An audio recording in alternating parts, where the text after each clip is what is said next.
পুরুষ মানুষ ভালোভাবে পুরুষের মতো বাঁচে 20 বছর, তারপরের 30 বছর বাঁচে গাধার মতো, সংসারের বোঝা চাপ পিঠে বহন করে গাধার মতো বাঁচে।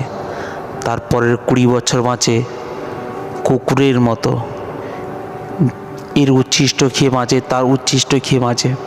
তারপরের 10 বছর বাঁচে বাঁদরের মতো, নাতি নাতনিদের মনোরঞ্জন করিয়ে।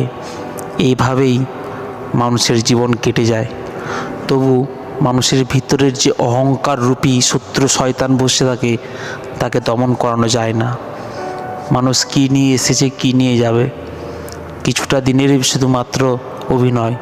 পৃথিবী ছেড়ে সবাইকে যেতে হবে। একটু সময় ধরে রাখো, হরে কৃষ্ণ হরিনাম জপো।